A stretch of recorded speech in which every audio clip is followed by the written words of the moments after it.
श्री कृपा पतितानां पावनेभ्यो वैष्णवेभ्यो नमो नमः। जय श्री कृष्ण चैतन्य प्रभु नित्यानंद श्री अद्वैत गदाधर श्रीवासादि गौर भक्तवृंद। हरे कृष्णा कृष्णा कृष्णा हरे हरे, हरे राम राम राम हरे हरे। नमो विष्णुपादाय कृष्ण पृष्ठाय भूतले श्रीमते भक्ति वेदांत स्वामिनिति नाम। नमस्ते सारस्वती देवी गौरवाणी प्रचारिणे निर्विशेष शून्यवादी पाश्चात्य देशतारिणे। श्रील प्रभुपाद की जय।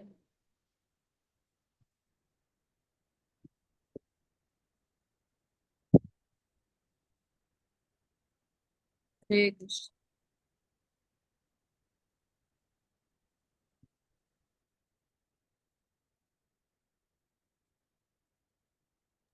माता जी आप म्यूट हो गए हो।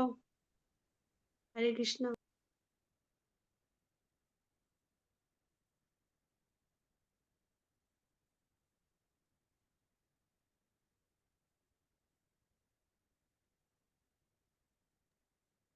हरे कृष्ण। तो हम कर चुके थे, हमने करना है अभी 31 करना है ना, है ना शायद। 32 है माता जी। मेरे हिसाब से तो 31 31 है। 31 लगाया हुआ है। यस माता जी।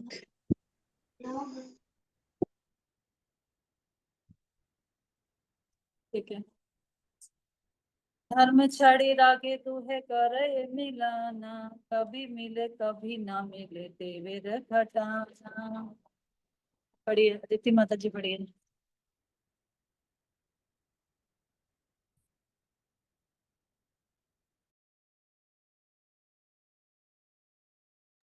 पढ़िए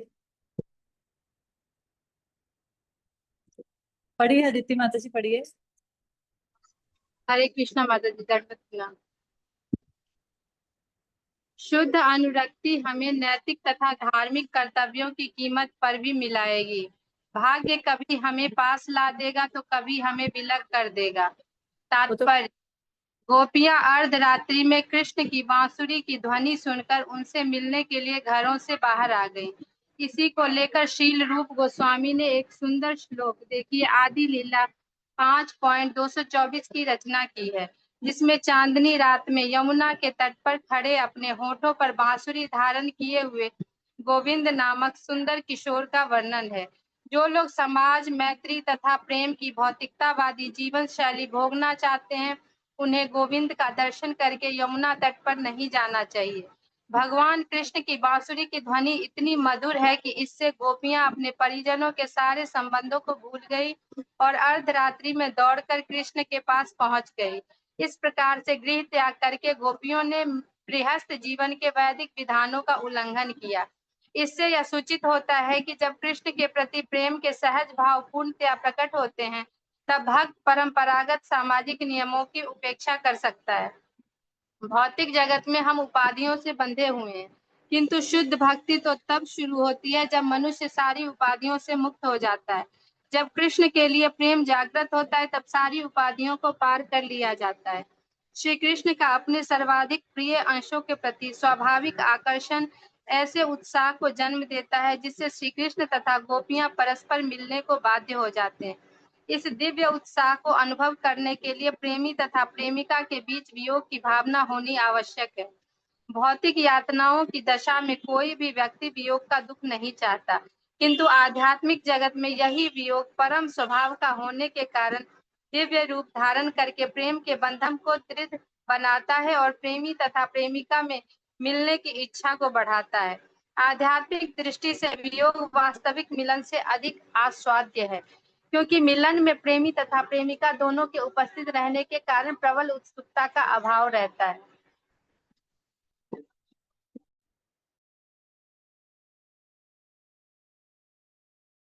माता जी आप म्यूट है। तो हम पढ़ रहे थे कि भगवान पीछे गोपियों को कह रहे हैं कि आपका ऋण मैं कभी नहीं चुका सकता। तो अभी एक्सप्लेन कर रहे हैं कि क्यों नहीं चुका सकता। तो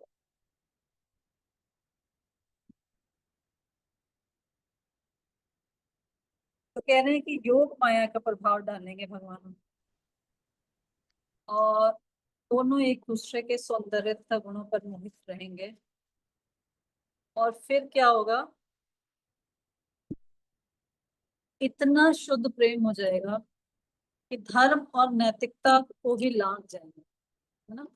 धर्म ये नहीं कहता कि किसी दूसरे पुरुष के पास जाओ आप, नैतिकता ये नहीं बोलते किसी दूसरे पुरुष के पास जाओ, है ना। लेकिन कहते हैं कि वो जो योग माया के प्रभाव के कारण जो इतनी ज्यादा अनुरक्ति हो जाएगी दोनों में, गोपियों में और उनमें, कि धर्म को भी क्रॉस कर जाएंगे, है ना? तो भाग्य कभी हमें पास ला देगा, कभी हमें विलग कर देगा। तो एक नया ही टेस्ट दे रहे हैं अभी भगवान गोपियों के साथ जो है, एक नया ही टेस्ट दे रहे हैं हमें इसका। सबको, हमें किसी को इसका अनुभव नहीं होगा, बट वो कह रहे हैं कि उन्होंने गृहस्थ जीवन के वैदिक विधानों का भी उल्लंघन कर दिया। मतलब इतना प्रेम हो गया कि गृहस्थ जीवन के वैदिक विधानों का भी उल्लंघन करके वो बहुत सहजता से कृष्ण की तरफ जा रही हैं, ना। भौतिक जगत में उपाधियों से बंधे हुए हैं, तो बड़ा मुश्किल हरे है। कृष्णा माता जी। तो जो ये कह रहे हैं वो समझना बहुत मुश्किल है कि भौतिक जगत में हम उपाधियों से बंधे हुए हैं, किंतु शुद्ध भक्ति तो तब शुरू होती है मनुष्य जब सारी उपाधियों से मुक्त हो जाता है। क्या क्या उपाधियां हमारे पास, हाँ, स्त्री पुरुष, पति पत्नी, माता पिता, बच्चा, ऑफिसर, डॉक्टर, इंजीनियर, हजार तरह की उपाधियां। तो उन सब उपाधियों से मुक्त होंगे तभी शुद्ध भक्ति शुरू होगी। बहुत बड़ी बात है, इसको प्रैक्टिकल अप्लाई करना बहुत मुश्किल है कि नहीं, बताइए। तो कह रहे हैं कि शुद्ध भक्ति, रागानुगा भक्ति शुरू ही वहां से होती है जहाँ पर व्यक्ति इन उपाधियों से मुक्त हो जाता है ना। तो कह रहे हैं कि गोपियां और क्या करेंगे, श्री कृष्ण परस्पर मिलने को बाध्य हो जाएंगे, मतलब इतना ज्यादा उनमें वियोग होगा। तो वियोग क्यों होगा, क्योंकि पहले मिलन हुआ है तो उसके बाद वियोग हुआ है, तो उसका जो टेस्ट है वो अलग ही होता है। हमारे मोहन रूप जी बोलते हैं कि अगर मिलन ही नहीं हुआ तो वियोग का पता ही नहीं होगा। जो कोई अपना है वो अलग हो जाए तभी प्रॉब्लम होगी ना। जो अपना ही नहीं है, जिसके साथ कोई फीलिंग ही नहीं है, वो अलग हो जाए तो कोई फायदा नहीं, तो फीलिंग्स नहीं होंगी। तो यहाँ कह रहे हैं क्योंकि उन दोनों का आपस में इतना प्रेम है, प्रेम होगा, और फिर जब वियोग होगा तो फिर दोनों में बहुत उत्सुकता बनी रहेगी मिलने की, बहुत उत्सुकता बनी रहेगी। इसी के बारे में ये बता रहे हैं कि यही है, क्या है, परकीय भाव। और दूसरा क्या बोलते हैं इसको, विप्रलंबा भाव। विप्रलंबा भाव कि वियोग में जो मिलने की उत्सुकता है। तो हमारे जो गोस्वामी हैं, रूप गोस्वामी, सनातन गोस्वामी, उन्होंने कभी ये नहीं बोला कि हम भगवान से मिल चुके हैं, हमने भगवान के दर्शन कर लिए। तो हमेशा ये कहते हैं कि हमें कब मिलेंगे, हे राधे व्रज देव के, हे नंद सोना पुता, कब मिलोगे। हे राधा रानी, हे नंद सुता, कब मिलोगे। वो ये नहीं कह रहे कि हम मिल लिए। तो वहां हमारे संप्रदाय में मिलन को नहीं ज्यादा क्रेडिट नहीं देते हैं, इसको देते हैं विप्रलंबा भाव, वियोग में भक्ति करना, दूर रहकर विरह में तड़प कर भक्ति करने को ज्यादा भाव देते हैं। तो इसलिए यहाँ पर भगवान इस वाले दिखाने के लिए आ रहे हैं, इस विप्रलंबा भाव को दिखाने के लिए आ रहे हैं गोपियों के साथ, ठीक है। लेकिन ये तभी हो पाएगा जब भौतिक उपाधियों से व्यक्ति मुक्त होगा, किसी भी प्रकार की सामाजिक अटैचमेंट से। उपाधि मतलब है कि मैं ये हूँ, मैं वो हूँ, इससे मुक्त होगा तभी होगा। बहुत ऊंची स्थिति है, इसी को बोलते हैं रागानुगा भक्ति। तो कहाँ, हम तो सोचते ही रह जाते हैं ना, हम पुरुष है, स्त्री है, ये है, वो है। आगे चलते हैं। हे सब रस निग्रास करिब आस्वाद, हे द्वारे करिब सब भक्ति रे प्रसाद। पढ़िए मत। मैं इन सारे रसों के सार का आस्वादन करूंगा और इस तरह सारे भक्तों पर अनुग्रह करूंगा। ब्रजेर निर्मल राग शुनि भक्त गण, राग मार्गे भजे न छाड़ी धर्म कर्म। तब ब्रजवासियों के शुद्ध प्रेम के विषय में सुनकर भक्तगण समस्त धार्मिक अनुष्ठानों एवं सकाम कर्मों को त्याग कर रागानुग प्रेम के मार्ग में मेरी पूजा करेंगे। तात्पर्य, अनेक स्वरूप सिद्ध आत्माओं ने यथा रघुनाथ दास गोस्वामी तथा राजा कुलशेखर ने जोरदार शब्दों में संस्तुति की है कि हमें नैतिकता तथा धार्मिकता के सारे परंपरागत नियमों का उल्लंघन करके भी भगवान के प्रति स्वाभाविक प्रेम उत्पन्न करना चाहिए। श्री रघुनाथ दास गोस्वामी ने, जो वृंदावन के 6 गोस्वामी में से एक हैं, मना शिक्षा नामक अपनी प्रार्थनाओं में लिखा है कि मनुष्य को पूरे मनोयोग से केवल राधा कृष्ण की पूजा करनी चाहिए। न धर्म ना धर्म श्रुति गण निरुक्तं किल कुरु। मनुष्य को वैदिक अनुष्ठान करने या मात्र विधि विधानों का पालन करने में अधिक रुचि नहीं रखनी चाहिए। इसी एग्जाम्पल प्रकार एग्जाम्पल जो लाइन बोली गई है, इसका एग्जाम्पल क्या है? कि मनुष्य को वैदिक अनुष्ठान करने, या धर्म का मतलब ये है कि सिर्फ धर्म का पालन नहीं करना चाहिए, सिर्फ विधि विधानों का पालन नहीं करना चाहिए। बताइए क्या एग्जाम्पल है? श्लोक संख्या है हमारा 33, 4th चैप्टर 33 श्लोक। तो ये ब्राह्मण पत्नियों वाला एग्जाम्पल है। ब्राह्मण जो थे वो विधि विधानों में लगे हुए थे, अनुष्ठानों में लगे हुए थे, धर्म का पालन कर रहे थे अपने हिसाब से, लेकिन कृष्ण आए तो भोजन नहीं दिया, लेकिन उन पत्नियों ने इन सब धार्मिक नियमों को छोड़कर वो भोजन दिया। ये है धर्म। धर्म का मतलब वो नहीं है कि हम अधर्म की राह पर चले, कि धर्म का पालन नहीं करना तो इसका मतलब अधर्म की राह पर चले, वो नहीं है। कि जो सो कॉल्ड धर्म, धार्मिक नियम है जिनसे भगवान की प्राप्ति नहीं होती है ना। तो वेदों का सार क्या है? भगवान की सेवा। धर्म का सार क्या है? भगवान की सेवा। और भगवान की सेवा आई और हम धार्मिक नियमों में लगे हैं, सबको लगे हैं, तो फिर लाभ नहीं है। इसलिए मनुष्य को वैदिक अनुष्ठान करने या मात्र विधि विधानों का पालन करने में अधिक रुचि नहीं दिखानी चाहिए, बल्कि भगवान को प्रसन्न करने के लिए प्रयास करना चाहिए। आगे हरे कृष्ण माता जी, कौन सा पेज नंबर है प्लीज? पेज नंबर बताइए। 268 से रुपया, श्लोक संख्या 33 से निकाल।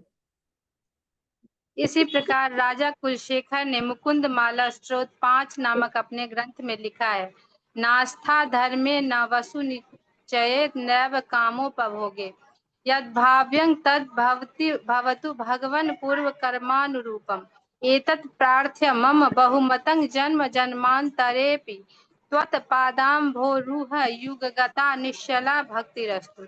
मुझे ना तो धार्मिक अनुष्ठान करने, ना ही पृथ्वी का राज्य ग्रहण करने के प्रति आकर्षण है। मुझे इंद्रिय भोग की भी परवाह नहीं है, वे मेरे पूर्व कर्मों के अनुसार आते और जाते रहें। मेरी एकमात्र इच्छा यही है कि मैं भगवान के चरण कमलों की भक्ति में सेवा में स्थिर रहूं, भले ही मुझे यहाँ बारंबार जन्म क्यों न लेना पड़े। ठीक है, तो समझ गए धर्म और नैतिक नियमों का उल्लंघन। ऐसे नहीं है कि धर्म का नियमों का उल्लंघन करना और शराब पी लेनी है या नॉन वेज खा लेना, वो नहीं है उल्लंघन। तब कि सिर्फ रिचुअल्स को फॉलो करते रहने से कुछ नहीं होगा, भगवान को क्या पसंद है वो करना। ठीक है, आगे चलते हैं। अनुग्रहाय भक्तानां मानुषं देमाश्रिता हस्ते तादृश पीड़ाया श्रुत्वा तत्परो भवेत्। और कौन पढ़ेगा? पढ़िए राधा ठकुरानी मत से। कृष्ण मदेर अनुवाद। कृष्ण अपने भक्तों पर अनुग्रह करने के लिए अपना सनातन रूप प्रकट करते हैं तथा अपनी लीलाएं करते हैं। ऐसी लीलाएं सुन लेने के बाद मनुष्य को उनकी सेवा में लग जाना चाहिए। तात्पर्य, यह श्लोक श्रीमद् भागवत 10.33.36 से लिया गया है। पूर्ण पुरुषोत्तम भगवान के दिव्य स्वरूप के असंख्य विस्तार है जो आध्यात्मिक जगत में नित्य विद्यमान है। यह भौतिक जगत आध्यात्मिक जगत का विकृत प्रतिबिंब मात्र है। आध्यात्मिक जगत में प्रत्येक वस्तु दोष रहित रूप में प्रकट होती है।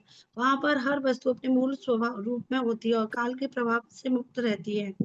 आध्यात्मिक जगत की परिस्थितियों को काल ना तो बिगाड़ सकता है, ना ही उनमें बाधक बन सकता है। वहाँ पूर्ण पुरुषोत्तम भगवान के विभिन्न स्वरूप अपनी वैधानिक स्थिति में स्थित विभिन्न जीवों द्वारा पूजे जाते हैं। आध्यात्मिक जगत में सब कुछ शुद्ध सत्व है, किंतु भौतिक जगत का सत्व गुण रजो तथा तमो गुणों से कलुषित रहता है। यह कहावत की भक्ति के लिए मनुष्य जीवन सबसे उपयुक्त है। इसलिए यह विशेष महत्वपूर्ण है, क्योंकि केवल इसी जीवन में जीव पूर्ण पुरुषोत्तम भगवान के साथ अपने शाश्वत संबंध को पुनः स्थापित कर सकता है। भौतिक जगत में योनियों के चक्र में मानव योनि सर्वोच्च मानी जाती है। यदि कोई इस सर्वोच्च भौतिक रूप का लाभ उठा सकता है, तो वह भगवान की भक्ति की स्थिति को पुनः प्राप्त कर सकता है। पूर्ण पुरुषोत्तम भगवान के अवतार सारी योनियों में होते हैं। यद्यपि मनुष्य के लिए ऐसा सोच पाना संभव है। भगवान की लीलाएं जीवों की विभिन्न प्रकार के शरीरों को अनुभव क्षमता के अनुसार वर्गीकृत होती है। जब भगवान मनुष्य रूप में प्रकट होते हैं, तब वे मानव समाज को सर्वाधिक कृपा प्रदान करते हैं। तभी मानव जाति भगवान की विविध प्रकार की नित्य सेवा में संलग्न होने का अवसर प्राप्त करती है। भगवान की किसी विशेष लीला के वर्णन को स्वाभाविक विशेष प्रशंसा जीव की वैधानिक स्थिति को की सूचक है। शांत, दास्य, साक्ष्य, वात्सल तथा माधुर्य, ये कृष्ण के साथ 5 मूल संबंध हैं। इनमें से अनेक भावों से समुद्र समुद्र माधुर्य सर्वोच्च संबंध या सर्वोच्च पूर्ण अवस्था है, जिसमें भक्त को सर्वाधिक आस्वाद रस प्राप्त होता है। बस ठीक है। तो यहाँ पर क्या कह रहे हैं कि कृष्ण अपने भक्तों पर अनुग्रह करने के लिए मनुष्य के रूप में आते हैं और लीलाएं करते हैं। ऐसी लीलाएं सुनने के बाद मनुष्य को उनकी सेवा में लग जाना चाहिए। तो वो लीलाएं करते हैं, किस लिए करते हैं? कि मुझे अपने जैसा समझ के क्या कर पाए, रिलेट कर पाए, है ना। क्योंकि रिलेट कर पाए और फिर मेरे को फॉलो कर भगवान की लीला करने का। क्योंकि जैसे भगवान आए, उनकी माँ इतनी सुंदर सुंदर बाल्य लीलाएं थी ना, इतनी सुंदर पौगंड लीलाएं, इतनी सुंदर कौमार लीलाएं, उन सब लीलाओं को याद कर सके और याद करके क्या कर सके, उनकी सेवा में लग जाए। तो यही बता रहे हैं कि ये जो भौतिक जगत है, ये आध्यात्मिक जगत का सिर्फ प्रतिबिंब है ना। यहाँ पर कहते हैं कि मनुष्य के लिए जो भक्ति है वो मानव जीवन में सबसे ज्यादा इजी है करना, किसी और जन्म में नहीं की जा सकती। सच बात है ना। तो हालांकि भगवान सब प्रकार के रूपों में आ सकते हैं। कल ही हमने देखा नरसिंह भगवान के रूप में आए, वराह के रूप में आए, मछली के रूप में आए। भगवान हर उसमें आ सकते हैं, लेकिन मनुष्य जब इन योनियों में होगा तो उसके लिए भक्ति कर पाना आसान काम नहीं है, असंभव सही है। मछली कैसे भक्ति करेगी, है ना।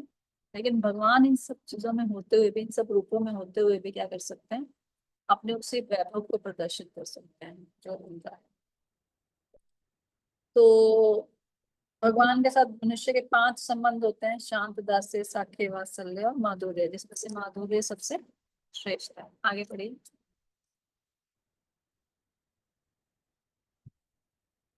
कौन पढ़ रहा था? सॉरी माता जी। हाँ जी। विकास क्रम की विभिन्न स्थितियों में जीवों से विविध भावों का आदान प्रदान करने के लिए भगवान विविध अवतारों में मत्स्य, कूर्म, वराह, परशुराम, राम, बुद्ध आदि में प्रकट होते हैं। माधुर्य प्रेम, जैसे परकीय रस कहते हैं, वे भगवान कृष्ण तथा उनके भक्तों द्वारा प्रदर्शित अद्वितीय प्रेम की पूर्णता है। तथाकथित भक्तों का एक सहजिया वर्ग भगवान की लीलाओं का अनुकरण करने का प्रयास करता है, यद्यपि उन्हें भगवान की आदनी शक्ति के विस्तारों के माधुर्य प्रेम का कोई ज्ञान नहीं रहता। उनके इस छिछले बनावटी अनुकरण से भगवान के साथ आध्यात्मिक संबंध की प्रकृति के पथ में तबाही हो सकती है, किंतु भौतिक कामना में लिप्त होने की तुलना शुद्ध सात्विक आध्यात्मिक प्रेम से कभी भी नहीं की जा सकती। सहजियों के कार्यकलाप उन्हें इंद्रिय तथा मन के भौतिक कलमश में और नीचे गिराने वाले होते हैं। कृष्ण की दिव्य लीला उन भगवान अधोयक्ष के प्रति सनातन दास्य भाव को प्रदर्शित करने वाली हैं, जो भौतिक इंद्रियों को अनुभूति से परे हैं। भौतिक भांति बद्ध जीव दिव्य प्रेम विनिमय को नहीं समझते, किंतु वे भक्ति के नाम पर इंद्रिय तृप्ति में लिप्त होना चाहते हैं। जो गैर जिम्मेदार लोग राधा कृष्ण की लीलाओं का सामान्य व्यापार समझते हैं, वे परमेश्वर के कार्यकलापों को कभी नहीं समझ सकते। रास नृत्य की व्यवस्था कृष्ण की अंतरंग शक्ति योग माया द्वारा की जाती है और भौतिकता से ग्रस्त व्यक्तियों की समझ से परे है। विकृत मनोवृत्ति वाले सहजिया लोग तत्पर निर्मलम एवं तत्परो भवेत् जैसे वचनों की गलत व्याख्या करते हैं और अपने अज्ञान का कीचड़ दिव्यता पर उछालना चाहते हैं। वे काशी क्रीड़ा की गलत व्याख्या करके भगवान कृष्ण का अनुकरण करने के बहाने काम वासना में लिप्त होना चाहते हैं, किंतु मनुष्य को चाहिए वह प्रामाणिक गोस्वामियों की शिक्षा द्वारा इन शब्दों के सार को समझे। श्री नरोत्तम ठाकुर ने 6 गोस्वामियों की स्तुति में ऐसे आध्यात्मिक व्यापारों को समझ पाने में अपनी असमर्था व्यक्त की है। रूप रघुनाथ पदे हईवे आकृति कबे हम भुजब से युगल परिति। जब मैं गोस्वामियों के साहित्य को समझने के लिए उत्सुक होऊंगा, तभी मैं राधा तथा कृष्ण के दिव्य प्रेम व्यवहार को समझ सकूंगा। दूसरे शब्दों में, जब तक कोई गोस्वामी की परंपरा के अंतर्गत शिक्षा नहीं लेता, तब तक वह राधा तथा कृष्ण को नहीं समझ सकता। बद्ध जीव ईश्वर के आध्यात्मिक अस्तित्व को समझने में अरुचि दिखलाते और यदि वे भौतिकवाद में लिप्त रहकर भगवान की लीलाओं की दिव्यता को जानने का प्रयत्न करते भी हैं, तो वे निश्चित रूप से सहजियों को ही तरह भूल करेंगे। कृष्णा। किसी को कुछ समझ में आया? बताइए, बड़ा कॉम्प्लिकेटेड है। तो इसमें बता रहे हैं कि अब जैसे बता रहे हैं कि ब्रज की गोपियों का भाव सबसे ऊपर है, ठीक है। तो अब नॉर्मल लोग क्या करेंगे, हाँ जी हाँ जी, ब्रज की गोपियों का भाव सबसे ऊपर है, तो हम भी गोपी बन के जब तक नहीं रहेंगे तब तक हम उस भाव को नहीं प्रस्तुत कर सकते। तो इसलिए वो क्या करते हैं, वैसे ही ड्रेसअप होते हैं, वैसे ही मेकअप करते हैं, वैसे ही हाथ हाथ हिलाएंगे, वैसे ही सब कुछ करेंगे और उसी प्रकार से अपने आप को फील कराने की कोशिश करते हैं। तो ये बोल रहे हैं, ये सहजिया भाव है ना। सहजिया मतलब बहुत ही सहज ले लिया भगवान को कि अरे हम इस रूप में आ जाएंगे तो हमारा भगवान के प्रति वो प्रेम पैदा हो जाएगा। अब रूप गोस्वामी, सनातन गोस्वामी, जिन्होंने इतने इतने बड़े ग्रंथ लिख दिए, इतना इतना सब है ना, ने गोपाल भट्ट गोस्वामी हो गए, जिन्होंने राधा रमन की पूजा कितनी बढ़िया आलिशान ढंग से होती है, या राधा दामोदर की पूजा, जीव गोस्वामी, उन्होंने कभी ऐसा नहीं किया। उन्होंने कोई साड़ियां नहीं पहनी, उन्होंने कोई मेकअप नहीं किया, क्या नहीं किया ना। तो क्या उनको ये ब्रज का भाव प्राप्त नहीं हुआ? तो इस शरीर में जिसमें भी हम हैं, उसी में रहते हुए है ना, अंदर से वो वाला भाव उत्पन्न करना है, लेकिन ऐसा नहीं कि एक्सटर्नल करने से कुछ हो जाएगा। तो ये यहाँ पर बता रहे हैं कि लोग क्या करते हैं कि इस तथ्य को समझ नहीं पाते, तो वो सहजिया बिहेव करते हैं और फिर भगवान के इस भाव का गलत प्रस्तुतिकरण करते हैं, ठीक है। ये यहाँ पर बताया जा रहा है कि फिर उस तरह से फिर वो रास लीला, ये वो, अभी एक मैंने वीडियो देखा था कोई, उसमें कोई बहुत बड़ा ऑफिसर था, शायद आईएएस ऑफिसर था या कौन था, वो दाढ़ी भी है उसकी, और वो हर रोज अपने आप को गोपी की तरह डेकोरेट, वैसे ही कपड़े पहनेगा, वैसे बिंदी लगाएगा, चूड़ियां करेगा, हर रोज उसका नियम है।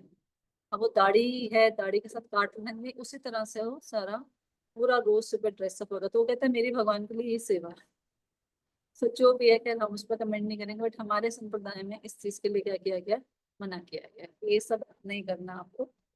तो भगवान की दिव्यता को हम इससे नहीं समझ पाएंगे, भगवान की दिव्यता को क्या करेंगे, सेवा से समझ पाएंगे, अदरवाइज फिर हम सहजियों की तरह भूल ही करेंगे। तो यहाँ पर यही बताया गया, जब तक कोई गोस्वामी की परंपरा के अंतर्गत शिक्षा नहीं लेता, तब तक वह राधा और कृष्ण को नहीं समझ सकता। किसी भी गोस्वामी ने, किसी भी आचार्य ने ऐसा बिहेव नहीं किया, सही है, नॉर्मल लोग करते हैं। इसमें नरोत्तम दास ठाकुर ने लिखा, रूप रघुनाथ पते हईबे आकृति कबे हवे बुझे बसे युगल परिति। कब मेरे रूप और रघुनाथ में आसक्ति होगी, तब मैं जाके राधा कृष्ण की प्रीति को समझ पाऊंगा, डायरेक्टली नहीं समझ सकता। सहजिया नहीं। आगे है, भवेत क्रिया विधि से इहा गए कर्तव्य अवश्य ए अन्यथा प्रत्यवाय। कौन पढ़ेगा? कविता गर्ग माता जी। हरे कृष्ण माता जी। हम्म। नमस्ते जी। अनुवाद। यहाँ पर भवेत क्रिया अनिवार्यता के भाव में प्रयुक्त हुई है और यह हमें बतलाती है कि इसे अवश्य किया जाना चाहिए। इसकी अवहेलना का अर्थ होगा कर्तव्य का परित्याग। तात्पर्य श्रील प्रभुपाद जी के द्वारा यह अनिवार्यता का भाव शुद्ध भक्तों पर लागू होता है। नव दीक्षित इन व्यापारों को तभी समझ सकेंगे जब वे किसी दक्ष गुरु के निर्देशन में नियमित भक्ति के पद को प्राप्त कर लेंगे, तब वे राधा कृष्ण के प्रेम व्यापारों को सुनने के अधिकारी हो सकेंगे। जब तक मनुष्य भौतिक बद्ध जीवन में है, तब तक नैतिक तथा अनैतिक कार्यों को में कठोर अनुशासन की आवश्यकता रहती है। परम जगत दिव्य है और ऐसे भेदभाव से मुक्त है, क्योंकि उसमें उन्माद का होना संभव नहीं है। तो इस भौतिक जगत में काम वासना के वेग के कारण नैतिक तथा अनैतिक चरित्र में अंतर करने की आवश्यकता रहती है। आध्यात्मिक जगत में यौन क्रियाएं नहीं होती। वहां पर प्रेमी तथा प्रेमिका में शुद्ध दिव्य प्रेम एवं शुद्ध आनंद का ही आदान प्रदान होता है। जो व्यक्ति रस के दिव्य सौंदर्य द्वारा आकृष्ट नहीं हो पाया है, वह भौतिक आकर्षण की ओर निश्चित रूप से अधपतित होगा और भौतिक कलमश में कर्म करता हुआ नरक के अधिकतम क्षेत्र में चला जाएगा। किंतु राधा कृष्ण के माधुर्य प्रेम को समझकर वे तथाकथित पुरुष तथा स्त्री के भौतिक प्रेम के बंधन से मुक्त हो जाता है। इसी प्रकार यदि कोई कृष्ण के प्रति नंद यशोदा के वात्सल्य प्रेम को समझ लेता है, तो वह ये सांसारिक वात्सल्य प्रेम में पड़ने से बच जाएगा। यदि कोई कृष्ण को अपना सर्वोपरि सखा मान लेता है, तो उसके लिए भौतिक मैत्री निरर्थक हो जाएगी और उसे संसारी झगड़ालुओं की तथाकथित मैत्री से निराश नहीं होना पड़ेगा। यदि वह कृष्ण के सेवक बनने के भाव द्वारा आकृष्ट होता है, तो उसे भौतिक स्थिति की पतित अवस्था में भौतिक शरीर की सेवा इस झूठी आशा से नहीं करनी होगी कि वह भविष्य में स्वामी बनेगा। इसी प्रकार जो शांत तटस्थ अवस्था में कृष्ण की महानता का दर्शन करता है, उसे निर्विशेष वादी या शून्यवादी दर्शन को तथा कथित मुक्ति की आवश्यकता नहीं पड़ेगी। यदि वह कृष्ण की दिव्य प्रेम प्रगति द्वारा आकृष्ट नहीं होता है, तो फिर वह भौतिक भोग द्वारा अवश्य आकृष्ट होगा और पाप तथा पुण्य कर्मों के बंधन में पड़कर एक शरीर से दूसरे शरीर में देहांतर करता हुआ भौतिक जगत में बना रहेगा। केवल कृष्ण भावनामृत में मनुष्य जीवन की चरम पूर्णता को प्राप्त कर सकता है। हरे कृष्णा।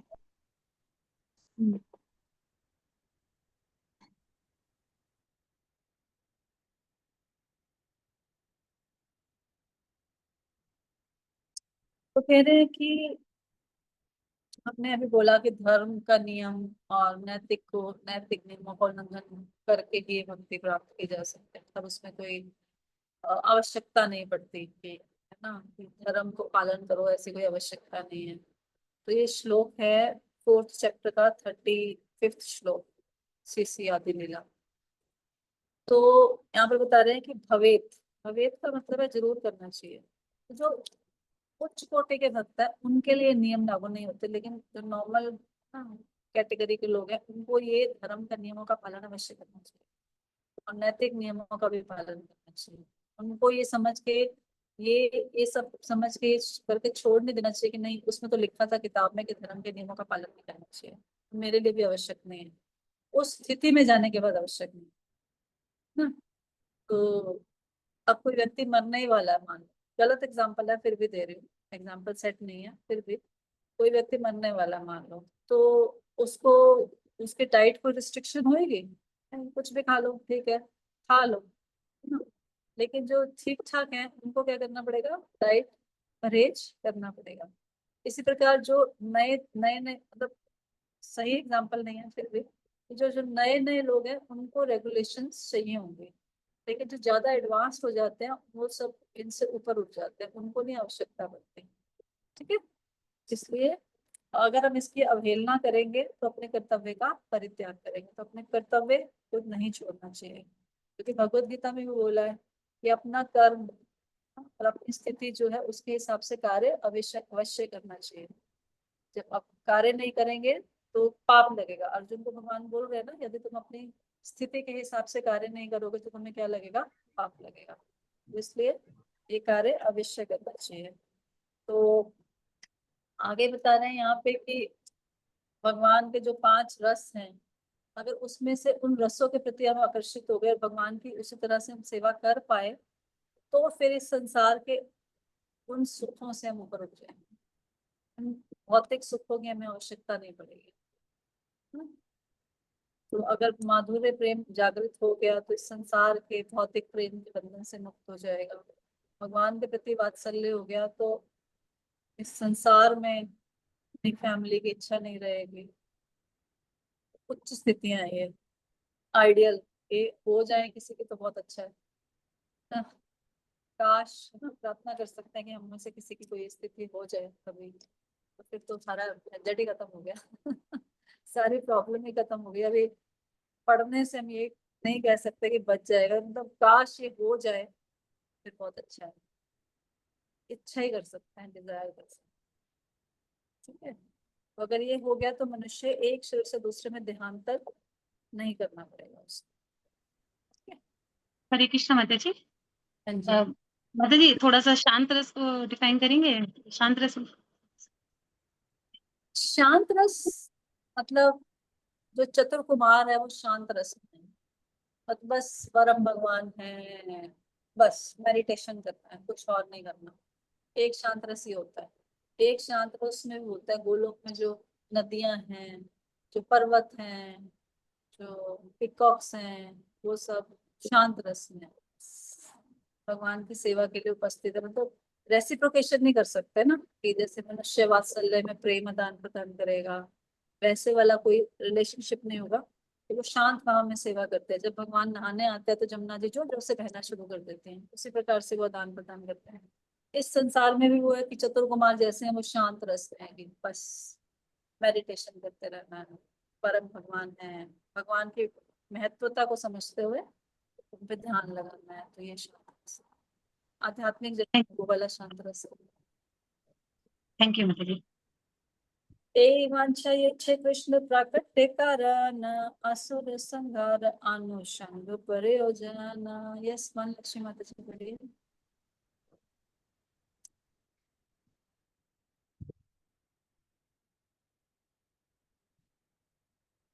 हरे कृष्ण आवाज माता नहीं आ रही माता जी, सॉरी। आवाज नहीं आ रही आपकी। अनुवाद जिस प्रकार ये इच्छाएं श्री कृष्ण के प्रति हैं और असुरों का वध मात्र प्रासंगिक आवश्यकता होती है, उसी प्रकार पूर्ण पुरुषोत्तम भगवान श्री कृष्ण चैतन्य द्वारा युग धर्म का परिवर्तन प्रासंगिक है।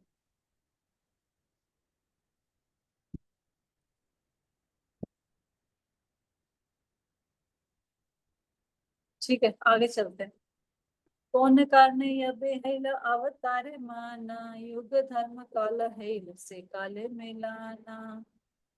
वन लक्ष्मी माता जी है, पढ़िए। आपकी आवाज, अनुवाद कविता माता जी हो गया, आपकी आवाज कट रही है।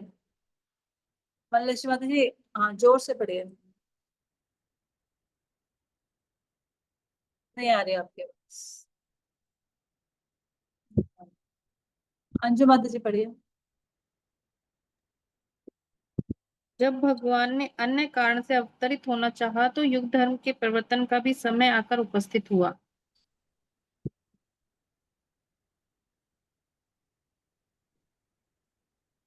कोई हेतु अवतारी लिया भक्त गाना आपने आस्वादे प्रेम नाम संकीर्तना।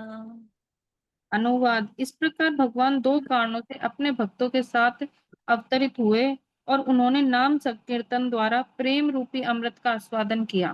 तो क्या क्या दो कारण थे? भगवान ने इच्छा की, क्या इच्छा की? रागानुगा भक्ति का आस्वादन करने की, राग प्रेम सब में बांटने की। इसलिए अवतरित हुए कि सिखाऊंगा कि कैसे ब्रज की गोपियां प्रेम करती हैं मुझे। और दूसरा युग धर्म, हाँ? युग धर्म का परिवर्तन। सही द्वारे अचंडाले कीर्तन संचारे नाम प्रेम माला गाथी पराई संसारे। इस तरह उन्होंने अछूतों में भी कीर्तन का विस्तार किया। उन्होंने पवित्र नाम तथा प्रेम की माला गूंथकर सारे भौतिक संसार को पहना दी। ए मत भक्त भाव करी अंगीकार अपने आचार्य भक्ति करी प्रचार। इस प्रकार भक्त का भाव धारण करके उन्होंने भक्ति का प्रचार किया, साथ में स्वयं इसका अभ्यास भी किया। तात्पर्य, जब रूप गोस्वामी प्रयाग इलाहाबाद में श्री चैतन्य महाप्रभु से मिले तो उन्होंने यह निवेदन करते हुए श्री चैतन्य महाप्रभु को नमस्कार किया कि वे कृष्ण के अन्य सभी अवतारों से अधिक उदार हैं, क्योंकि वे कृष्ण प्रेम का वितरण कर रहे थे। उनका उद्देश्य भगवत प्रेम का विस्तार करना था। मनुष्य जीवन की सबसे बड़ी उपलब्धि है कि भगवत प्रेम की स्थिति को प्राप्त करना। श्री चैतन्य महाप्रभु ने किसी नई धर्म प्रणाली की खोज नहीं की, जैसा कि कभी कभी लोग मान लेते हैं। धार्मिक प्रणालियां ईश्वर के अस्तित्व का दर्शन कराने के लिए हैं। जिनके पास सामान्यतः भौतिक वरदाता के रूप में पहुंचा जाता है, किंतु श्री चैतन्य महाप्रभु का दिव्य उद्देश्य हर एक को भगवत प्रेम वितरित करने है। जो भी भगवान को परमेश्वर के रूप में स्वीकार कर ले, वह हरे कृष्ण के कीर्तन की विधि को अपनाकर भगवान का प्रेमी बन सकता है। अतः चैतन्य महाप्रभु सर्वाधिक दयालु हैं। भक्ति का यह उदार प्रचार केवल स्वयं कृष्ण के लिए ही संभव है, इसलिए श्री चैतन्य महाप्रभु कृष्ण है। भगवत गीता में कृष्ण ने पूर्ण पुरुषोत्तम भगवान को आत्मसमर्पण करने की दर्शन की शिक्षा दी है। जो भगवान को आत्मसमर्पण कर देता है, वह उनसे प्रेम करना सीखकर आगे प्रगति कर सकता है। इसलिए श्री चैतन्य महाप्रभु द्वारा प्रचारित कृष्ण भावनामृत आंदोलन विशेषतः उन लोगों के लिए है जो हर वस्तु के नियामक भगवान के अस्तित्व से अवगत हैं। उनका उद्देश्य लोगों को यह शिक्षा देना है कि दिव्य प्रेमा भक्ति में अपने आप को किस प्रकार लगाएं। वे साक्षात कृष्ण हैं, जो भक्त के पद से अपनी ही सेवा की शिक्षा देते हैं। के पद से अपनी ही सेवा की शिक्षा देते हैं। श्री चैतन्य महाप्रभु के सनातन रूप में भक्त की भूमिका को स्वीकार करना भगवान का दूसरा अद्भुत गुण है। बद्ध जीव अपने अपूर्ण प्रयास से भगवान तक नहीं पहुंच सकता। अतः यह अद्भुत बात है कि भगवान श्री कृष्ण ने श्री गौरांग के रूप में सबके लिए अपने पास तक पहुंचना सरल बना दिया है। स्वरूप दामोदर गोस्वामी ने चैतन्य महाप्रभु को राधा रानी के भाव से युक्त स्वयं कृष्ण अथवा राधा तथा कृष्ण का सम्मिलित रूप कहा है। भगवान चैतन्य का उद्देश्य दिव्य प्रेम में कृष्ण के माधुर्य का आस्वादन करना था। वे अपने आप को स्वयं कृष्ण मानने की परवाह नहीं करते, क्योंकि वे राधा रानी का पद चाहते हैं। हमें यह स्मरण में रखना चाहिए। तथाकथित भक्तों का एक वर्ग जो नदिया नागरी या गौर नागरी नाम से जाना जाता है, यह नकल उतारता है कि उनमें चैतन्य महाप्रभु के प्रति गोपियों का भाव है, किंतु वे भूल जाते हैं कि भगवान चैतन्य कभी भी अपने आप को भोक्ता या कृष्ण के रूप में प्रस्तुत नहीं किया, अपितु भोग्य कृष्ण भक्त के रूप में प्रस्तुत किया है। प्रामाणिक होने का दावा करने वाले अनधिकारी व्यक्तियों की कपोल कल्पनाएं चैतन्य महाप्रभु को मान्य नहीं है। गौर नागरी जैसे वर्ण की अभिव्यक्तियां भगवान चैतन्य के उद्देश्य को निष्ठा पूर्वक पूरा करने में बाधक ही हैं। भगवान चैतन्य निस्संदेह स्वयं कृष्ण है और वे सदैव श्रीमती राधा रानी से अभिन्न है, किंतु भगवान ने जिस विप्रलंबा भाव को गूढ़ कारणवश धारण किया, उसे सेवा के नाम पर छेड़ना नहीं चाहिए। संसारी व्यक्तियों का आध्यात्मिक विषयों में अनावश्यक रूप से हस्तक्षेप नहीं करना चाहिए और इस तरह भगवान को रुष्ट नहीं करना चाहिए। मनुष्य को इस प्रकार की भक्ति संबंधी अनियमितताओं के प्रति सदा सतर्क रहना चाहिए। भक्त का यह उद्देश्य यह नहीं है कि कृष्ण के लिए वह उपद्रव खड़ा करे, जबकि जैसा कि शील रूप गोस्वामी ने कहा है कि भक्ति तो अनुकूलीन अर्थात कृष्ण के अनुकूल होती है, कृष्ण के प्रतिकूल चलना भक्ति नहीं है। कंस कृष्ण का शत्रु था, वह सदैव कृष्ण का चिंतन करता था, किंतु शत्रु के रूप में ऐसा करता था। मनुष्य को इस प्रकार की तथाकथित प्रतिकूल सेवा से सदा बचना चाहिए। श्री चैतन्य महाप्रभु ने राधा रानी की भूमिका स्वीकार की और हमें इस पद का समर्थन करना चाहिए, जैसा कि स्वरूप दामोदर ने गंभीरा में पुरी में वह कमरा जिसमें चैतन्य महाप्रभु रहते थे किया। वे श्री चैतन्य महाप्रभु को राधा रानी की उन वियोग भावनाओं का स्मरण हमेशा दिलाते रहते जो श्रीमद् भागवतम में वर्णित है और श्री चैतन्य महाप्रभु उनके इस सहयोग की प्रशंसा करते थे। किंतु वो गौर नागरी जो श्री चैतन्य महाप्रभु को भोगता अपने आप को उनके भोग्य के रूप में रखते थे, न तो श्री चैतन्य महाप्रभु द्वारा मान्य है न उनके अनुयायियों द्वारा। नकल करने वाले इन मूर्खों को आशीर्वाद प्राप्त होना तो दूर, उल्टे ये पूर्णतः अलग पड़ जाते हैं। उनकी कल्पनाएं श्री चैतन्य महाप्रभु के सिद्धांतों के प्रतिकूल है। कृष्ण द्वारा दिव्य भोग के सिद्धांत को राधा रानी की भूमिका में कृष्ण के वियोग की दिव्य अनुभूति में से नहीं मिलाया जा सकता। हरे कृष्ण। तो यहाँ कह रहे अपनी आचारी भक्ति करेला प्रचार, पूरा श्लोक इसके ऊपर है कि भगवान चैतन्य महाप्रभु ने क्या किया, अपनी अपने आचरण से भक्ति कैसे करनी चाहिए उसका प्रचार किया। तो वो कह रहे हैं कि भगवान में क्या है कि भगवान में दो चीजें बता रहे हैं यहाँ पर। एक तो वो उदार है ना, और दूसरी चीज क्या बता रहे हैं कि एक चीज और बताई उन्होंने यहाँ पे कि वो अपने आप को केवल भक्त के रूप में प्रस्तुत करते हैं। वो अपने आप को भगवान नहीं मानते, भोक्ता नहीं मानते, हमेशा अपने आप को भक्त के रूप में ही बताना चाहते हैं। तो कोई उनको अगर प्रश्न कहे कि उनके उस भाव से पूजा करता तो उनको पसंद भी नहीं आता। तो लोगों ने क्या किया, चैतन्य महाप्रभु की हाँ जी कृष्ण है कृष्ण है, तो खुद गोपियां बन गए और चैतन्य महाप्रभु के सामने अपने आप को प्रस्तुत किया, तो उनको ये बिल्कुल पसंद नहीं आया ना। तो ये मानने नहीं है। गौर नागरी, नदिया नागरी, ऐसे बहुत सारे अप संप्रदाय होते हैं, बहुत सारे अप संप्रदाय होते हैं, जैसे 4 मेन संप्रदाय हैं। और फिर जब इनमें से कुछ डेविएशन होती जाती है, कुछ कुछ चीजें चेंज होती जाती है, तो नए नए संप्रदाय खुलते जाते हैं। और ये नए संप्रदाय ऐसे ही होते हैं, उसमें किसी में कुछ चेंजेस आ गए, किसी और में कुछ चेंजेस आ गए, तो फिर ये सब भक्ति के जो नियम है उनसे दूर हटते जाते हैं। ऐसे उनका खंडन किया गया, ऐसे खंडन किया गया। ठीक है, भक्ति तो कैसी होनी चाहिए, अनुकूलेन, कृष्ण के अनुकूल, है ना। तो भक्ति प्रतिकूल नहीं हो सकती। तो क्या है, अन्य अभिलाषिता शून्यम ज्ञान कर्म नामितम अनुकूलेन कृष्णानुशीलनम भक्ति उत्तम। उत्तम भक्ति के अनुकूल, जो कृष्ण को पसंद है वो करें, जो हमें पसंद है वो नहीं करें, अपनी मर्जी से नहीं करें। अनुकूलित नहीं है, ये रूप गोस्वामी ने श्लोक लिखा है, भक्ति का सर्वश्रेष्ठ श्लोक है ये, अन्य अभिलाषिता शून्यम, भक्ति का सूत्र है ये। भक्ति कैसी होनी चाहिए, उत्तम भक्ति का सूत्र, उत्तम भक्ति का सूत्र है कि उत्तम भक्ति कैसे होनी चाहिए। अन्य अभिलाषिता शून्यम, अन्य कोई अभिलाषा नहीं होनी चाहिए इसके अलावा भगवान कृष्ण को प्रसन्न करने के। ज्ञान कर्म आदि अनावृतम, उसमें ज्ञान और कर्म नहीं होना चाहिए।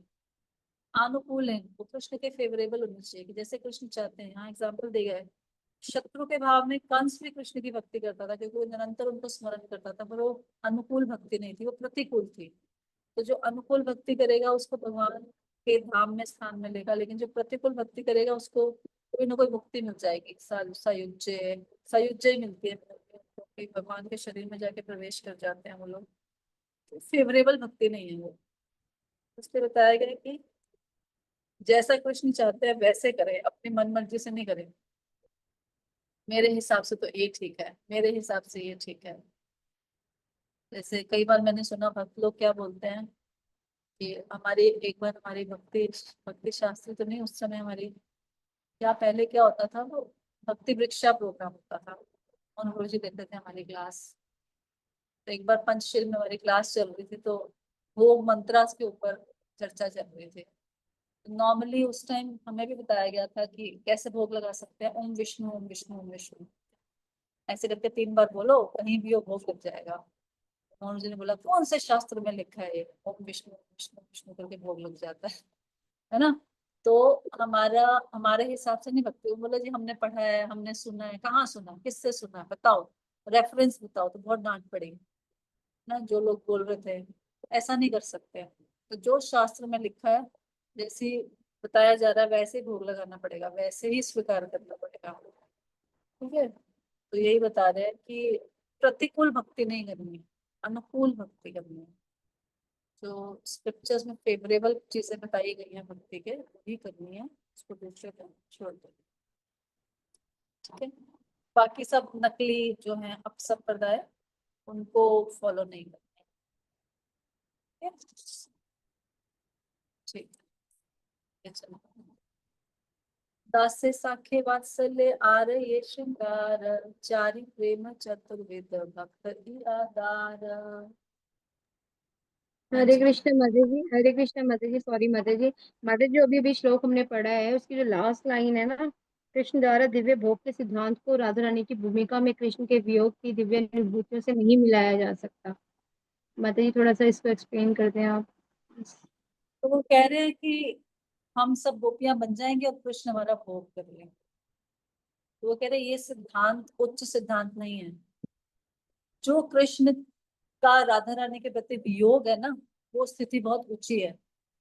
अगर आप बोलो कि कृष्ण भोग कर ले हमारा और कृष्ण संतुष्ट हो जाए, वो नहीं हो सकता। वे वियोग में ही बड़े खुश हैं, और उस वियोग का आस्वादन उनके लिए सर्वश्रेष्ठ है। तो उस वियोग को इस मिलन से मत मिलाओ, जो एक सांसारिक मिलन है ना, उससे मत मिलाओ। कृष्ण द्वारा दिव्य भोग के सिद्धांत को राधा रानी की भूमिका में कृष्ण के वियोग की, यानी कि कृष्ण चैतन्य महाप्रभु का कह रहे हैं कि अगर चैतन्य महाप्रभु हैं तो उनको कि आप भोग करा दो, कि वो भी कृष्ण हैं और वो भी एंजॉय कर लो। वो कृष्ण के वियोग के दिन में उनको जितना आस्वादन कृष्ण या राधा रानी से वियोग में हो रहा है ना उसमें मिलन में नहीं होगा, तो उसको मैच मत करो, अपने सिद्धांत प्रस्तुत मत करो कि ऐसा होने से उनको खुशी मिलेगी। प्रतिकूल भक्ति, अनुकूल भक्ति। इट मीन्स माता जी जो कृष्ण भगवान ने अवतरित होके जो मतलब राज करके या गोपियों के संग जो आनंद लिया था, उससे भी ज्यादा आनंद उन्होंने चैतन्य महाप्रभु के रूप में आकर लिया, गोपी राधा रानी के योग हाँ, में। यस, जी क्योंकि वो भाव को समझना चाह रहे थे ना कि राधा रानी का तो आनंद उसी में ही है। हम जी लोग माता को जी, नहीं थैंक आनंद आएगा इसमें, हम लोगों के लिए ये मेरे तो खुद समझ से बाहर है कि ये लोग बोलते हैं ना विप्रलंबा भाव, फ्रैंकली स्पीकिंग मुझे आज तक समझ में नहीं आया ये, पर होता ही होगा। ये बता रहे हैं कि विप्रलंबा भाव सबसे बड़ा होता है। किसको किसको वियोग में खुशी मिलती है बताओ, किसी को मिलती है? मिलती है, बताओ किसी को, बताइए बताइए। नहीं माता जी, नहीं बिल्कुल माता हाँ, तो मेरे तो सिद्धांत समझ में नहीं आया, बट ये बहुत ऊंचा सिद्धांत है, हम इस संसारिक जीवों से नहीं मिला सकते। ये बहुत ऊंचा सिद्धांत है। इस तरह से मैं मतलब मैं इसको इस तरह से समझती हूँ। मेरा मेरा जो प्रैक्टिकल एक्सपीरियंस है वो ये है कि अब जैसे हम मंदिर के साथ रहते हैं तो रोज मंदिर चले जाए, दर्शन कर लिए, ठीक है, हमें ज्यादा वैल्यू नहीं पता चलती। लेकिन कहीं 3-4 हफ्ते भर के लिए बाहर चले जाओ, फिर वैल्यू पता चलती है। अरे मंदिर को मिस कर रहे हैं हम लोग, है ना, डिटिस की याद आ रही है, कीर्तन की याद आ रही है। मुझे मुझे इतना समझ में आया है कि वो जो भाव होता है, वो मतलब मिसिंग वाला भाव, वो ज्यादा ज्यादा स्ट्रांग होता है कि नहीं होता? रोज जाते हैं तो हमें वैल्यू नहीं समझ में आती कि अच्छा ठीक है, हो आए, दर्शन कराए, आ गए, ठीक है, इट्स ओके। लेकिन जो दूर चले जाओ, जब हफ्ते भर के लिए कहीं चले जाओ, कहीं भी चले जाओ, मायापुर चले जाओ, कहीं भी बाहर घूमाओ, लेकिन जब अपने मंदिर आते हो तो बहुत अच्छा लगता है। किस किस को लगता है? हरे कृष्णा माता जी। वहां पे मिस कर रहे होते हैं हम लोग। हाँ जी माता जी, अंजलि माता बोलिए। सॉरी माता जी, जब लॉकडाउन लगा था ना तब ये फीलिंग हुई थी, क्योंकि बहुत दिनों तक टेम्पल नहीं गए थे भगवान के दर्शन नहीं। जब फर्स्ट टाइम आपने बोला था कि अभी आ सकते हैं दर्शन के लिए, उस दिन जो फीलिंग थी वो शायद होती नहीं है कभी भी, वो जो भाव था। खैर मेरे को इतना समझ नहीं है इस चीज के विपरीत भाव, मैं तो पढ़ पढ़ के बता रही हूँ जो भी है। किसी को एक्सपीरियंस हो तो बता देना इसका, ठीक है? माता जी जैसे एक चीज पूछ रही है माता जी, जैसे पूछू माता जी? हाँ जी, हाँ कोई जी। और बोल। माता जी जैसे हम लोग धाम यात्रा में जाते हैं, तीर्थ यात्रा में, पर फिर मतलब जाते रहते हैं तब तो ठीक है, पर नहीं जाते और जब सब जा रहे होते हैं और हम नहीं जा पा रहे होते, तो क्या ये भी वही चीज होती है? वही है, सेम है। मन कर रहा है, मिल नहीं पा रहे, तो ज्यादा ज्यादा क्या बोलेंगे, ज्यादा ध्यान वहां पे रहता है ना फिर। सारा फोकस वहीं पे रहता है, तो वही है विप्रलंबा भाव जो मेरी सब। माता जी घर के इंसान से भी तो रिलेट कर सकते हैं ना, जैसे हमारे घर में कोई इंसान है, अब वो जब तक हमारे पास रह रहा है तो हमें उसकी भाई ठीक है, ज्यादा वैल्यू नहीं होती, भाई सुबह गया है शाम को आ जाएगा। लेकिन एक तो ऐसा हो कि वो आए ही नहीं या कई टाइम के लिए बाहर चला जाए, तो भी हमें उसकी ज्यादा याद आती है। तो हमारी जब ये निम्न स्थिति है तभी ये हाल होता है। तो उनकी तो वो बहुत ऊंची स्थिति थी, तो उनके लिए फिर वो वियोग बहुत ज्यादा होता था। ठीक है, गुड, आगे चलते हैं।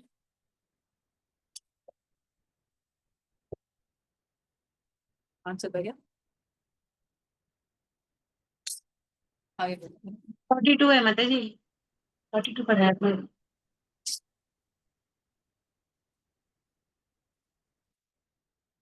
हम्म। तासे सखे वात्सल्य आरे ये श्रृंगार, चारि प्रेम चतुर्विध भक्त इहादार। हाँ जी, पढ़िए, कौन पढ़ेगा? मैं पढ़ लूँ माता जी? पढ़िए पढ़िए। हरे कृष्ण माता जी। 4 प्रकार के भक्त भगवत प्रेम के 4 प्रकार के रसों के पात्र हैं। ये रस हैं दास्य, साख्य, वात्सल्य तथा श्रृंगार। निज निज भाव सबे श्रेष्ठ करि माने, निज भावे करे कृष्ण सुख आस्वादने। हर प्रकार का भक्त यह मानता है कि उसका भाव सर्वश्रेष्ठ है। इस प्रकार उस भाव में वह भगवान कृष्ण के साथ परम सुख का आस्वादन करता है। तटस्थ हैया मने विचार यदि करे, सब रस हित श्रृंगारे अधिक माधुरी। किंतु यदि हम तटस्थ होकर इन भावों की तुलना करें तो हम पाएंगे कि इनमें श्रृंगार रस ही अन्य समधुरताओं में सर्वश्रेष्ठ है। तात्पर्य, भगवान से दिव्य संबंध रखने में कोई न तो किसी से ऊंचा है न नीचा, क्योंकि निरपेक्ष क्षेत्र में सारी वस्तुएं समान हैं। किंतु इन संबंधों के निरपेक्ष होने के उपरांत भी उनमें आध्यात्मिक अंतर होते हैं। अतः माधुर्य प्रेम के दिव्य संबंध को सर्वोच्च पूर्णता माना जाता है। सबसे ऊंचा किसको बताया गया? माधुर्य को। सारे श्रेष्ठ हैं, लेकिन सब में से ऊंचा माधुर्य माना गया, क्योंकि उसमें ये विप्रलंबा भाव का आस्वादन किया जा सकता, या पता नहीं, माधुर्य प्रेम को सबसे ऊंचा माना गया। श्रृंगार रस में मधुरता ज्यादा होगी, इसलिए इसको मान रहे।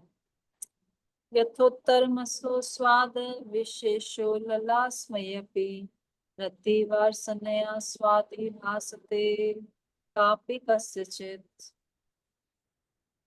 उल्लासमयी रति प्रेम विभिन्न स्वादों में एक दूसरे से बढ़कर अनुभव की जाती है, किंतु जिस रति का स्वाद क्रमशः उच्चतम होता है वह माधुर्य रस के रूप में प्रकट होती है। तात्पर्य, यह श्लोक श्री रूप गोस्वामी कृत भक्ति रसामृत में सिंधु से लिया गया है। अते मधुर रस कहितार नाम, स्वकीय परकीय भावे द्विविध संस्थान। इसलिए मैं इसे मधुर रस कहता हूँ। इसके भी दो विभाग हैं, स्वकीय अर्थात विवाहित, परकीय अर्थात अविवाहित प्रेम।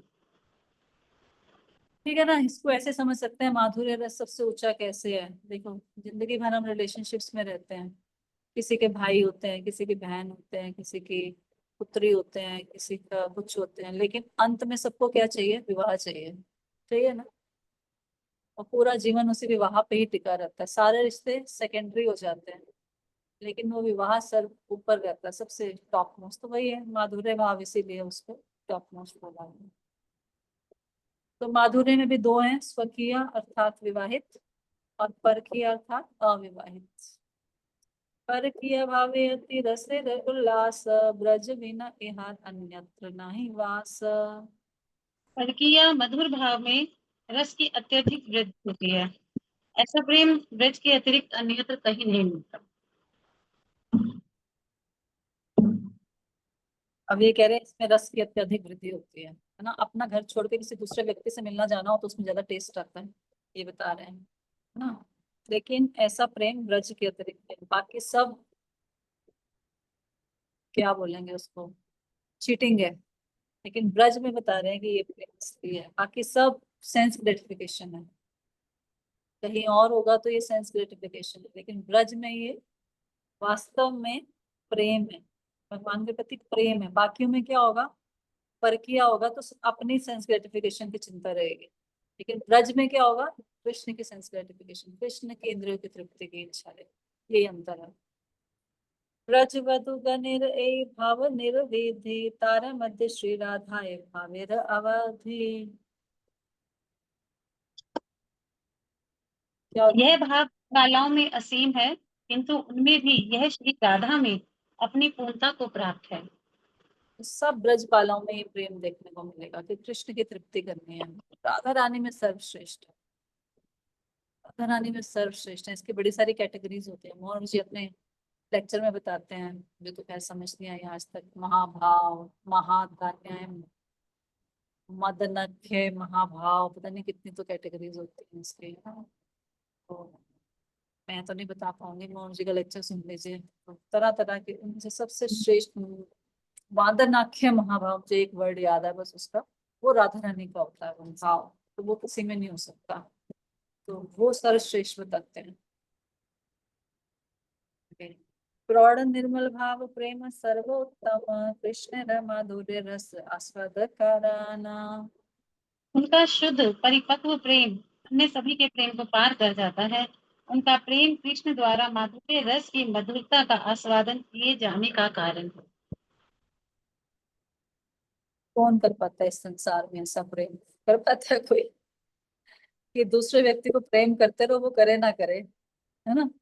यही है राधा रानी का प्रेम एक्चुअली। तो ये सर्वश्रेष्ठ है। अगला व्यक्ति रेसिप्रोकेट करे चाहे ना करे, संसार में कहाँ कर पाते हैं? कर पाता है कोई? नहीं कर पाता, बहुत मुश्किल है। लेकिन राधा रानी का प्रेम यही है। कृष्ण कुछ भी करते रहे, इधर उधर दाएं बाएं सब जगह, लेकिन राधा रानी का प्रेम कम नहीं होता। इसलिए राधा रानी का प्रेम सर्वश्रेष्ठ है। इसलिए कृष्ण उनको सर्वश्रेष्ठ लेवल पर ला के रखते हैं कि कुछ भी हो जाए उसका मेरे प्रति प्रेम खत्म नहीं हुआ। अतः से भाव अंगीकार करी साधी लेना निज वांछा गौरांग श्री हरि। इसलिए गौरांग महाप्रभु ने जो साक्षात श्री हरि है, राधा के भावों को स्वीकार किया और इस तरह अपनी निजी इच्छाओं की पूर्ति की। तात्पर्य, प्रेम के आदान प्रदान के 4 प्रकार दास्य, साख्य, वात्सल्य, माधुर्य में से माधुर्य परिपूर्ण माना जाता है, किंतु माधुर्य रस को और 2 विभागों में बांटा गया है, स्वकीय, स्वकीय, परकीय। विधिवत विवाहित पति रूप में कृष्ण के साथ संबंध स्वकीय तथा उपपति के रूप में कृष्ण के साथ संबंध परकीय कहलाता है। दक्ष विवेचकों का निर्णय है कि परकीय रस की दिव्य अनुभूति श्रेष्ठ होती है, क्योंकि वह अधिक उल्लासमयी होती है। माधुर्य रस की यह अवस्था उनमें पाई जाती है जिन्होंने तीव्र प्रेम में भगवान को यह जानते हुए आत्मसमर्पण कर दिया है कि उपपति के साथ ऐसा अवैध प्रेम समाज द्वारा मान्य नहीं है। ऐसे भगवत प्रेम में जो संकट निहित रहता है, वह इस भाव को उस संबंध से अधिक श्रेष्ठ बना देता है जिसमें ऐसा संकट रहता ही नहीं। किंतु ऐसे संकट की वैधता केवल दिव्य लोक में ही संभव है। ईश्वर के स्वकीय तथा परकीय माधुर्य रसों का भौतिक जगत में कोई अस्तित्व नहीं होता। परकीय रस में कहीं भी दृष्टिगोचर नहीं होता, किंतु वह केवल गोलोक वृंदावन के एक विभाग वृंदावन या ब्रज में देखने को मिलता है। कुछ भक्त सोचते हैं कि कृष्ण गोलोक वृंदावन में निरंतर उपभोग करते हैं, केवल कभी कभी परकीय रस का भोग करने ब्रज में आते हैं, किंतु वृंदावन के 6 गोस्वामियों ने बतलाया है कि ब्रज में कृष्ण की लीलाएं गोलोक वृंदावन की अन्य लीलाओं के ही समान शाश्वत हैं। ब्रज गोलोक वृंदावन का गुह्य अंश है। कृष्ण ने इस धरातल पर अपनी ब्रज लीलाएं प्रदर्शित की, ऐसी ही लीलाएं गोलोक वृंदावन स्थित ब्रज में नित्य प्रदर्शित होती हैं, जहाँ परकीय रस का नित्य अस्तित्व है। इस महाकाव्य के 3 अध्याय में श्री कृष्ण दास कविराज गोस्वामी ने इस हकीकत को स्पष्ट स्वीकार किया है कि कृष्ण इस भौतिक जगत में द्वापर युग के अंत में वैवस्वत मनु के 28वें चतुर्युग में प्रकट होते हैं और अपने साथ ब्रजधाम को लेकर आते हैं, जो उनकी सर्वोच्च लीलाओं का सनातन धाम है। जिस प्रकार भगवान अपनी ही अंतरंगा शक्ति द्वारा प्रकट होते हैं, उसी तरह वे अपनी उसी अंतरंगा शक्ति के माध्यम से अपनी सारी साज सामग्री भी लेकर आते हैं। उन्हें किसी बाह्य सहायता की आवश्यकता नहीं होती। यहाँ चैतन्य चैत्रामृत में यह भी कहा गया है कि परकीय भाव केवल उसी दिव्य क्षेत्र में पाया जाता है, अन्यत्र नहीं। यह सर्वोच्च भाव दिव्य जगत के गुह्यतम अंश में ही पाया जा सकता है, किंतु भगवान की अहेतु की कृपा से हम उस अदृश्य ब्रज की एक झलक प्राप्त कर सकते हैं। ब्रज में गोपियों द्वारा आस्वादन किया जाने वाला दिव्य रस श्रीमती राधा रानी में सर्वोत्तम रूप में पाया जाता है। दिव्य माधुर्य रस को आत्मसात करने की पराकाष्ठा श्रीमती राधा रानी द्वारा प्रदर्शित की जाती है, जिनकी भावनाएं स्वयं भगवान की समझ से भी बाहर हैं। उनकी प्रेमा भक्ति की तीव्रता आनंद अतिरेक का सर्वोच्च रूप है। इस दिव्य रस के माध्यम से भगवान के गुणों का आस्वादन करने में श्रीमती राधा रानी अप्रतिम है। इसलिए भगवान ने श्री गौरांग महाप्रभु के रूप में राधा रानी का पद ग्रहण करना स्वीकार किया। तभी उन्होंने परकीय रस की सर्वोच्च अवस्था का आस्वादन किया, जैसा दिव्य धाम ब्रज में व्यक्त होता है। हरे कृष्ण माता जी।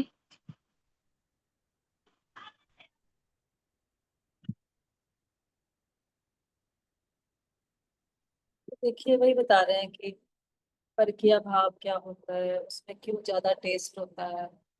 अपने घर की खीर अच्छी नहीं लगती ना, जो बाहर वाला कोई बनाया वो ज्यादा अच्छा लगता है, ऐसा होता है ना। अपने घर का खाना नहीं अच्छा लगता, कोई दूसरा बनाएगा ना तो उसके घर का खाना ज्यादा अच्छा लगता है, होता है।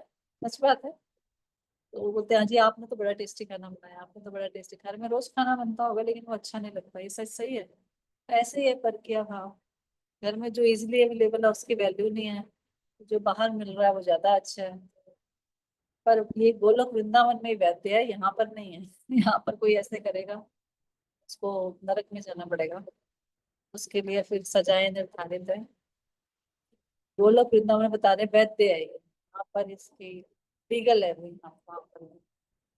तो इसलिए भगवान इस रस का आस्वादन करने के लिए गौरांग महाप्रभु के रूप में आए हैं, क्योंकि राधा रानी सर्वोच्च भाव को प्रस्तुत करते हैं, इसलिए उनका आस्वादन करने के लिए वो आए हैं। टाइम हो गया 8:56। किसी को कुछ कहना? हरे कृष्ण माता जी। माता जी जैसे अभी सारा पढ़ के ना ऐसा लग रहा है कि ना जैसे भगवान का जो परिचय भाव है ये सब उनके लिए जैसे लीगल है, लेकिन हमारे लिए सब कुछ इलीगल है ये सारा कुछ। तो ये पढ़ के ऐसा लग रहा है कि मतलब ये ट्रेनिंग है हमारी सारी ना, कि वहाँ पे गोलोक में सब कुछ ऐसा ही होता है और उनकी नकल नहीं करनी है और अपने आप को दास के रूप में ही देखना है। बराबरी का तो मतलब कुछ सोचना ही नहीं है। तो ये ऐसा लग रहा है कि सब कुछ जो नियम है प्रभुपाद के चारों, ये ट्रेनिंग ही है सारा कुछ हमारे लिए, और उसके अपोजिट है जैसे सारा ना भगवान के वहाँ पर। तो इसलिए शायद हमें एक्सेप्ट करना मुश्किल लग रहा है, इसीलिए क्योंकि वो सारा कुछ अपोजिट, लेकिन सच वही है। तो है, अभी हम इसको समझ नहीं पा रहे कि क्यों श्रेष्ठ है, क्यों इसका। तो अभी इस मूवीज को पढ़ लेते हैं, हो सकता है कभी कोई एप्पल में कोई लेक्चर हो, कोई बड़े भक्त आए, श्रेष्ठ भक्त आए, हम हमें इसको अच्छे से समझा पाए, इसकी इम्पोर्टेंस को, तब हमें शायद समझ में आ जाए। अभी हम बेसिक समझ लेते हैं इसके कि ऐसा होता है। हो सकता है किसी सीसी क्लास में, किसी भागवत क्लास में आपको इसका अच्छा एक्सप्लेनेशन मिल जाए, ज्यादा समझ में आ जाए। हमारी पढ़ाई इसीलिए हम सिर्फ बेसिक बेसिक ही पढ़ पाएंगे, और फिर जब यही चीजें जब आप क्लासेस में सुनोगे ना, तो आपको फिर इसकी रियलाइजेशन सुनने को मिलेगी। वहाँ पे श्रेष्ठ भक्त आते हैं, वहाँ पे एक्सपीरियंस डिवोटीज आते हैं, रियलाइज डिवोटीज आते हैं, तो अपने एक्सपीरियंस से बता सकते हैं।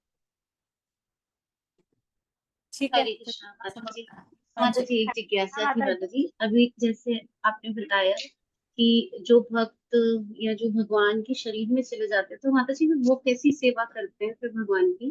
सेवा नहीं ऐसा कुछ करते हो, अभी बस आपने। मिल के खत्म हो जाते हैं, फिनिश। उनका अस्तित्व नहीं रहता, इंडिपेंडेंट एग्जिस्टेंस नहीं होती। ज्योति में ज्योति मिक्स हो गई, खत्म कहानी। तभी तो कहते हैं ना, वो स्पिरिचुअल सुसाइड बोलते हैं उसको। दैट इज स्पिरिचुअल सुसाइड, कि आपने आध्यात्मिक आत्महत्या की है। गए तो आप ब्रह्म लोक, हाँ, ब्रह्म ज्योति में हो, लेकिन आपका कोई इंडिपेंडेंट एग्जिस्टेंस नहीं रहा। उसके बाद आप कुछ कर नहीं सकते, ना कुछ करने के लिए। आवाज कट रही है आप। माता जी एक एक मेरी आवाज आ रही है? ओके माता एक जी। मिनट, उनका पूरा हो जाए क्वेश्चन। हाँ जी, कीर्ति माता जी, ठीक है। माता जी, माता जी मतलब वो भगवान के धाम, मतलब ये तो वो वाला मायावादी वाला सिद्धांत हो गया ना ये। अच्छा, कोई कृष्ण लोक की बात नहीं हो रही थी कि जो कृष्ण के अंदर तो कोई नहीं जाता ना? ओके, कृष्ण के ठीक है। अंदर भी जाएंगे तो वो संयुज्य मुक्ति होती है, बस खत्म हो गए उसके बाद का कुछ नहीं होगा, एग्जिस्टेंस नहीं है। ठीक है। दूध में जितना मर्जी पानी मिला लो, पानी का एग्जिस्टेंस है कुछ? नहीं। खत्म, पानी खत्म हो गया, फिनिश। बस यही है। ठीक है। Thank okay. जी। और बताइए कौन है? हरे कृष्ण माता जी। हाँ जी। माता जी हमने अपनी आस्था क्लास में सुना था प्रभु जी से कि जो जो ज्योति जैसे समा जाती है ना भगवान के अंदर, जैसे चीटे का एग्जांपल दिया था कि एक तो चीटा अंदर अंदर चीनी खा रहा होता है, एक बोरी के बाहर लगा हुआ होता है। तो जो चीनी खा रहा होता है वो चाशनी बनती है तो उसी में मिल जाता है, और जो बाहर होता है ना उसे आनंद आ रहा होता है, ऐसे बताया था। जो जो चीनी खा रहा है अंदर है बोरी के, वो चाशनी बन जाएगा, वो उसमें मिल जाएगा चीनी में। तो मैंने बोला दूध में पानी मिल गया, पानी खत्म, बात खत्म। ठीक है। और माता कुछ? जी एक क्वेश्चन था। बोलो। माता जी जो शिशुपाल था, जब मतलब कि जब वो वाली जब जो स्टोरी थी, तो लेकिन जो लेकिन जब हम स्टोरी पढ़ते हैं कि जो चार कुमार थे, मतलब कि वो जब जाते हैं तो जो वहाँ के जो द्वारपाल थे वो फिर मतलब उनके मतलब कि उनके जो बर्थ होते हैं, लेकिन जब हम शिशुपाल की स्टोरी पढ़ते हैं तो उसके बाद में एंड में आता है ना कि वो ज्योति जो थी वो भगवान की मतलब उसमें मर्ज हो जाती है। लेकिन अगर वो मर्ज हो जाती है, लेकिन फिर वो मतलब दो द्वारपाल भी थे, फिर मर्ज होके फिर जब वो एग्जिस्टेंस ही नहीं है, मतलब वो स्पिरिचुअल सुसाइड है, तो फिर वो मतलब वो द्वारपाल की वो। द्वार नॉर्मल व्यक्ति के लिए स्पिरिचुअल सुसाइड है, लेकिन वो भगवान के, क्योंकि द्वारपाल है और उनको ये ऑलरेडी बताया गया कि आपके 3 बर्थ होंगे, तो भगवान में मिल गए। उसके बाद फिर से उनका जन्म हो गया वहां से दोबारा, तो उनके लिए नहीं है स्पिरिचुअल सुसाइड। क्योंकि वो भगवान के किसी धाम में जाके सेवा भी नहीं करेंगे ना, तो उनके लिए कोई सेवा भी नहीं है, उनको तो दोबारा से रीबर्थ लेना है, इसलिए वो आ सकते हैं। लेकिन नॉर्मल व्यक्ति जाएगा वो खत्म हो जाएगा, उसका उसके बाद कोई एग्जिस्टेंस नहीं है। और माता जी जो मतलब गोलोक वृंदावन है, तो मतलब जो जैसे मतलब यही जो श्लोक था जो हमने लास्ट पढ़ा, तो जो ब्रज है मतलब से गोलोक वृंदावन में जो ब्रज है वो एक पार्ट है, मतलब उसके और भी पार्ट्स हैं, मतलब जैसे ब्रज एक पार्ट है तो और भी बहुत सारे पार्ट्स हैं। हमारे जो बेसमेंट है ना, पुराने वाले बेसमेंट, उसमें एक चार्ट लगा हुआ है बहुत बड़ा सा, उसको जाके देखो, उसमें गोलोक के पार्ट्स हैं, मथुरा है, द्वारका है, गोलोक वृंदावन है, नवद्वीप है, बहुत सारे पार्ट्स हैं उसके। मतलब गोलोक वृंदावन और नवद्वीप अलग अलग नहीं है मतलब? उसी में ही आता है, उस लोटस के अंदर जो ऊपर का पोर्शन है ना, लोटस बना है जिसमें भगवान है, उसमें डिफरेंट डिफरेंट पार्ट्स हैं, एक बार देख लेना, नेट पे भी है, मैं भेज दूंगी, दिखा दूंगी। और जो हम उसका पूछ रहे हैं ना, सायुज्य मुक्ति का, तो सायुज्य मुक्ति में क्या होता है, उसका एग्जिस्टेंस खत्म हो गया, मतलब वो वहां जाके जैसे होता है ना, अग्नि की चिंगारी बैठ गई वहां जाके बस, मतलब वो कुछ करेगी नहीं, उसके बाद एक्टिव नहीं है वो अग्नि की चिंगारी या कोई भी एक चीज। और फिर वहां पे क्या होता है, वो हमेशा वहां भी रह सकता है, और अगर वो वहां से बोर हो गया, से बताया जाता है, तो वो नीचे आ जाएगा। और अगर किसी साधु का संग मिल गया उसको वहां पे, तो वो ऊपर के आध्यात्मिक लोकों में भी जा सकता है। तो हर तरह से पॉसिबिलिटी है उसकी, या तो वहां हमेशा वो न्यूट्रल अवस्था में रह सकता है, शांत, या वो अगर वहां से बोर हो जाए तो नीचे आ जाता है वापस, नहीं मुझे कुछ एक्टिविटी करनी है, एक्टिविटी करनी है। लेकिन ब्रह्म में कोई एक्टिविटी नहीं होती, ब्रह्म में जीरो होता है। हालांकि ये तो भगवान के शरीर में गया ना, शिशुपाल तो भगवान के शरीर में गया, ये अलग है। लेकिन जो ब्रह्म ज्योति में जाते हैं, वो वहां पे न्यूट्रल होके बैठ जाते हैं, बिल्कुल शांत। और अगर वहां से बोर होंगे तो नीचे आ जाएंगे, और अगर किसी साधु का संग मिल गया तो ऊपर वाले लोकों में भी चले जाएंगे। तो तीनों तरह की उनकी आगे यात्रा हो सकती है, डिपेंडिंग अपॉन सिचुएशन। अब वो भगवान के शरीर में गया था। अब जैसे कल हमने मूवी में भी देखा, हिरण्य कश्यप का देखा था ना, वहां से भी ज्योति निकली और नरसिंह भगवान के अंदर चली गई। तो इसका मतलब है कि वो भगवान के ही पार्ट एंड पार्सल है। वो अभी अभी उनका क्या करेंगे ना, उनकी आत्मा कहाँ जाएगी ना, अभी भगवान में चली गई, फिर नेक्स्ट जब उनको का टाइम आएगा तो फिर वो वहीं से वो बर्थ लेके आ जाएंगे। तो भगवान का स्पेशल रूल है, नॉर्मल व्यक्ति का ऐसा नहीं होगा किसी का नहीं। भगवान के पार्षद थे इसलिए उनके साथ ऐसे हुआ।